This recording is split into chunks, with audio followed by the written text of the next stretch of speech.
Syahir. Pongsatuan dengan first ball yang cukup baik. Azan Alias. Dia melakukan recaman.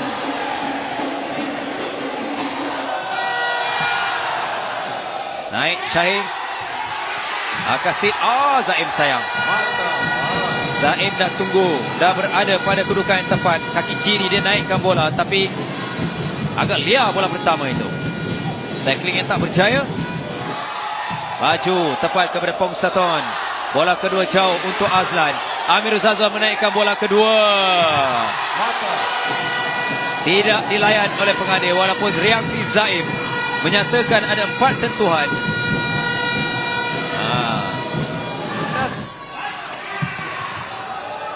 Come on. Jauh Akasid. Naik semula. Kita lihat tackling yang cantik. Azan Alias peluang. Ada hadangan. Masih lagi dalam rally. Peluang kedua Azan Alias. Jauh. Syahir tenang menanti. Ini peluang terbaik untuk Akasid. Dan dia menggunakan peluang itu. Wow. Rally yang menarik. Di mana kekurangan di sini? Kita lihat peluang kedua. Syahir Rosdi. Laju kali ini Syahir. Wow. Dia dah semakin yakin. Setakat ini kali pertama servis yang paling laju dari Syahir Rosdi. Itu akan memberikan amaran kepada pasukan Melaka. Kita lihat 35. Sasaran ada Zaim. Tidak ada masalah. Zaim naikkan bola jauh untuk Azan. Terkena badan Akasid. Rendah dari Amirul Zazwan. Masih lagi naik. Ini dan Pongsatuan pula. Terkena tangan. Sudah.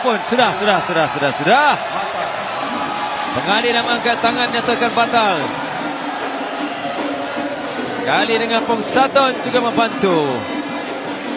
Untuk Melaka sedang mendahului di set yang kedua.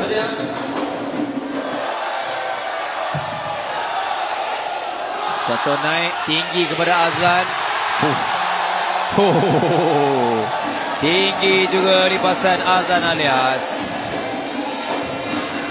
Dia diraikan dengan kemeriahan penyokong-penyokong Melaka. Marah, 7 mata di belakang. Okey, selesai. Tie break. Set ketiga. Lebih mudah untuk Melaka di set yang kedua. Okey.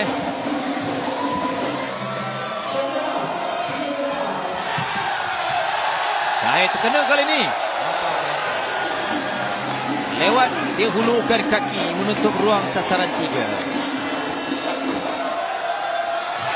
Okey, tengok. Mudah untuk Akasid. Jauh. Cantik dari Azan Alias. Azlan Alias. You are the man lah. Kita akan tengok gerak perlahan. Anda kena perhatikan apa Lan buat di depan jaring itu. Hadangan itu bukan hadangan yang cantik. Mereka perlu berlawan sekarang. Pongsatuan. Dia mencari kaki kiri Syahir Rosdi. Taklah begitu laju, tetapi arah sasaran. Syahir di mata 7. Zaim naik dibantu oleh Pongsatuan. Azan Alias sedikit jauh. Dan dia menggunakan kelajuan. Dia tenang menanti umpanan dari rakan-rakannya. Dan dia juga tenang melakukan libasan. Orang Melaka bersorak. Servis yang akan menentukan untuk sasaran akhir bagi Melaka.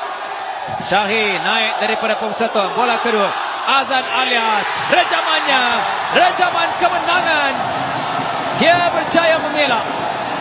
Dia berjaya menindakkan hadangan daripada Akasid untuk memastikan pasukan Melaka melangkah ke peringkat separuh akhir.